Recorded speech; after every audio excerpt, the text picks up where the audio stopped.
Hey everybody, I'm Psychroclasm, and this is Entomb. I played a game a couple of weeks ago called Under the Fallen Snow, and this is by at least one of the people who worked on it, so I'm kind of excited about this. It had never crossed your mind that you might find something like this down here. There was never any reason to suspect that such a sprawling ruin would lie here in the middle of the ocean, so far from the nearest land. You check your oxygen. You have plenty of time to spare. Time to find out what happened here.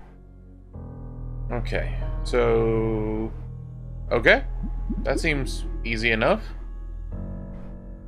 You swim back towards your diving sub. You always keep some spare oxygen tanks in the sub just in case. You take a few minutes to refill your own tank. No sense in hanging around at the sub when there are creepy old ruins calling to you. I'm going to take the shortest path first. You swim towards some rocks. As you're about to cross over the top of them, suddenly a massive shark glides past you. It almost gives you a heart attack, but it doesn't seem to notice you.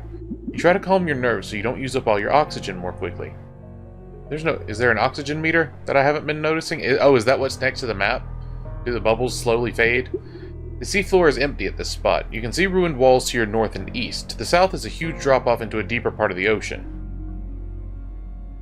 You left your submarine back to the west, okay. Ahead you see only a vast empty space where the seafloor stops suddenly.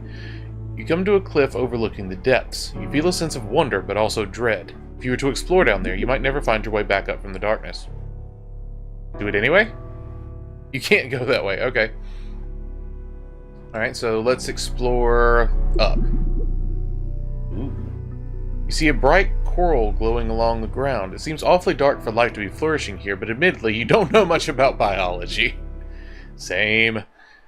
You come to the ruined wall of the sunken city. There are hieroglyphic characters along the wall depicting what looks like an octopus, a trident, and a wave, followed by a faded symbol of a door. Hang on.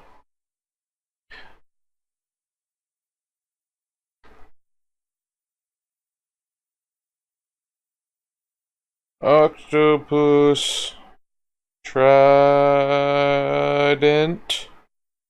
wave, door. You wonder where the door is and what lies behind it. I'm assuming it's an octopus with a trident riding a wave. You continue on your way. The ocean floor here is barren except for a few rocks there and here. Along one side, the ocean drops off into a dark abyss below. You don't have any desire to explore down there. It's better to try and get into the ruins. You come upon a ruined wall that seems to surround the entire underwater city. There's no way through. You could try to swim over, but the wall extends upward for hundreds of meters, and it would be quite an effort. You're content to explore just along the sea floor, so I guess I will go fill up my oxygen, and then I will take the next longest path to the door. I'll go up one more time to get into that hallway. You pass through the gates of the ruins. There are various hieroglyphics along the walls, but they're so faded you can barely make out what they're supposed to be. A ruined roof stretches out above you. It seems like this used to be a building before something catastrophic happened here. You can't help but think about the past residents of this doomed city. Who were they and what happened? Rocks and debris litter the sea floor. It's more of the same as far as you can see. Okay. And then we'll take a left. You continue along the outer wall of the city. Some of the hieroglyphics are starting to get easier to see, but you still have no idea what they say. You wonder whether this could be the lost island of Atlantis sunk to the bottom of the depths. Same thing. You've arrived at the entryway of a larger building. Although the arch above the doorway is crumbled, you think the building will hold. It terrifies you to think of being trapped here beneath the ruins. I agree. It does terrify me. Ooh! I got a trident! You enter a smaller room lined by tridents on two walls. This appears to be some sort of barracks. At the far end of the room is an interesting spherical rock with a trident carved into it. The sphere pulses with a blue energy. Although you're a bit afraid of the rock, it will have significant archaeological value. You take the stone and carefully slip it into your diving bag. Awesome! The building continues for a short way. Helmets and shields line the walls and would be impressive except for the weeds and dirt that have accumulated on them. As you continue into the building, you see stone ruins that are set up in the shape of tables. Maybe this is a resting area or a place to eat. You continue to swim through the ruins. There are crumbling statues on either side of an entryway into a large building. Algae and weeds grow around the statues. It's impossible to tell what shape the statues were originally. And I think I'll go across to meet myself where I saw the endless stretch of rocks. More hieroglyphics line the walls. You try to follow one row of the carvings. It shows a large octopus above a city, its tentacles engulfing the buildings. In the next panel, a figure wielding a trident defeats the octopus, slicing off its tentacles. Okay. You see more of the hieroglyphics along the walls of the ruins. Many of them show what appear to be stories. Maybe they are the lore of a forgotten civilization.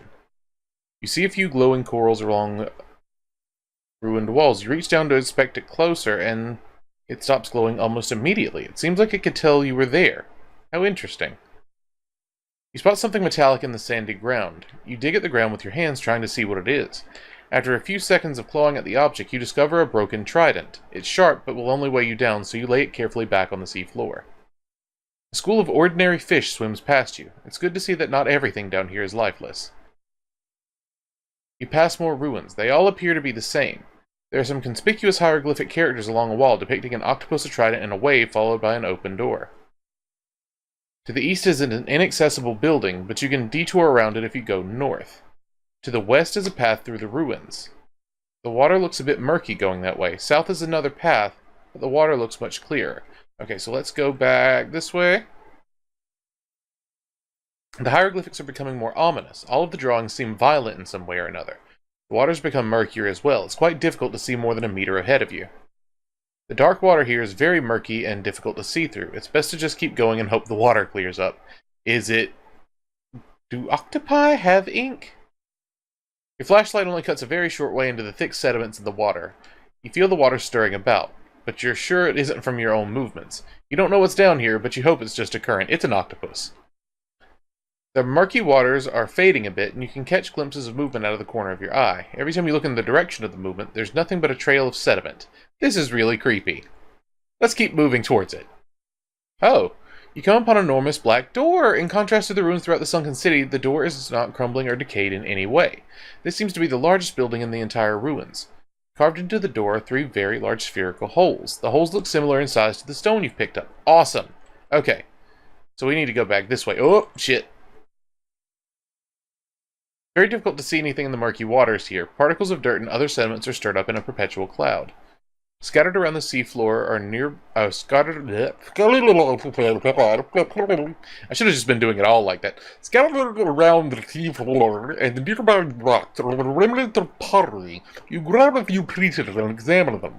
They are the same along the hieroglyphics that you've seen elsewhere in these ruins. Looking at them gives you an uneasy feeling, like you're the first and only person to have seen these in the structural facility. Water's somewhat cloudy here. Sprouting from the rocks are some bioluminescent corals that seem to be thriving in these conditions. You see some fish darting around the rocks as well, searching for food. Okay, now we go up. A few meters away, there is a slow-moving fish foraging for food. It's undisturbed by your presence and doesn't seem dangerous, so you continue on your way. Swimming through the ruins, you discover a magnificent bed of glowing coral. It shines an eerie blue color, both beautiful and off-putting at the same time. Fish swim in out of the crevices, and you see other signs of life moving about. The path through the ruins takes an abrupt turn through the debris. Ahead of you is a very narrow hole through the ruins. You can't see past the hole, but you're sure you can fit through the opening. I don't even have to see it. That's just horrifying. This area is more of the same. You see lots of the glowing corals and more of the strange symbols that have been drawn elsewhere in the ruins. To your east is the entryway to a small shrine. South goes further into the ruins, but toward the outer wall. North leads back up to the main ruins area. You enter the small shrine. Ahead of you is a tiny grotto with a glowing sphere. The sphere has a carved image of a wave on it. It pulses slowly with a soft green light. Although wary of the sphere and its energy, you feel like it will be worth a lot of money to a museum. You grab it and put it away in your diving bag. Continue through the ruins. Not much light is filtering down to you at this point, but if you're lucky... Oh, sorry, but you are lucky that you brought your flashlight with you. You hit a dead end at the outer wall. However, there are 2 small rooms on either side of the passage that are worth investigating. Inside the room, you see a red pulsing stone. It almost looks like a beating heart. As you approach, you see that it's a perfect sphere engraved with an octopus carving. Although you feel afraid, you know that you should take the stone with you. You reach out to it slowly, making contact with the beating sphere. You pull it back towards you and save it in your diving bag. This small room is covered with more of the same glowing coral that you've seen throughout the ruins. You reach out for it and it shrinks away from you and stops glowing. It seems scared of you. Okay. Alright, let me go back to my submarine. And now we go back to the door. Okay. Okay, 3 holes and 3 items in your inventory. Press space. Use the numbers on your keyboard to enter the stones. So, 2, 1, 3. Oh, 2, 1, 3. Oh. 2, 1, 3. There we go. I think it entered my I tried the number pad and I think it worked, and it just doesn't do anything when you put the stones in. As you place the last sphere into the hole, a wave of sediment is pushed out from the black door. The door begins to rise. You feel yourself being sucked in towards the dark abyss beneath it. You struggle against the force of water, but it's no use. Your arm slams against the water of a ruin with tremendous force.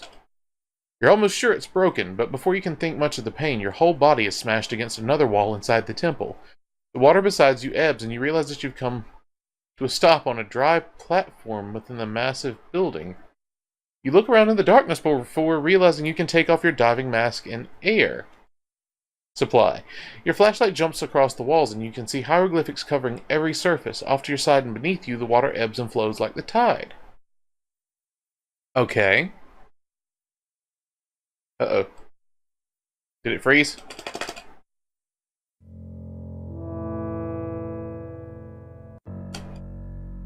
Uh-oh. Yeah, it froze. It reeks down here like the stench of death, mingled with fish and the underlying smell of rotten eggs. Something must have died here long ago, with no way to get fresh air. The smells... Oh, and with no way to get fresh air, the smells have lingered for hundreds or even thousands of years. You sweep your flashlight around the room and notice a wide passageway into another room. You carefully step into the corridor, panning your flashlight across the walls. Hieroglyphics are crude and ugly, not like the others outside in the ruins. You step through into the other room. It opens into a vast, tall cavern. The smell in here is even worse than before. You move your flashlight's beam slowly, noticing large clumps of tangled seaweed along the floor. No, that's wrong. You realize they're not seaweed at all. You expect them closer. They're a very faded brown color with circular spots all over them. They're all along the length. I was close. No, not seaweeds at all. Tentacles. Rotten, decaying remains of some long-dead giant squid. You follow the tentacle along the ground with your flashlight, tracing its shape. It gets wider the further it goes. It seems to go on and on. The length must be 10 meters or even more. Finally, your beam settles on the root of the tentacle. The wall? You sweep your beam right and left along the wall, spotting dozens of other tentacles, also originating from the wall. They're gross and slimy, sometimes missing large sections, having rotted off and falling to the floor below. You trace a path up the wall with your light, past rows of decayed tentacles, and your light reflects on a massive cloudy sphere. What the? It's an eye. An eye the size of a small car, but it's definitely an eye. You move your beam around, looking for its pair. Sure enough, there's another eye about 15 meters to the side of the other one. Your thoughts turn to fear and horror. This creature is immense. What you thought was the wall appears to be the creature's head. Rows upon rows of stinky, decaying tentacles sprout from everywhere. The realization of what you found is so crushing and awful that your body's only action is to vomit up all of its contents. You kneel on the ground, gasping for air as your stomach turns. A movement to your side catches you off guard. It's completely dark, but you feel the air and are certain that you didn't cause it. You turn your face but can't make anything out. You reach out for your flashlight on the ground, turning it to face the direction of the noise. You see one of the rotten, decaying tentacles darting towards you, its tip outstretched. Everything goes black.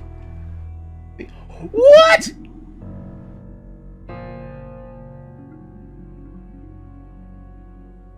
But it did! What? Is there more?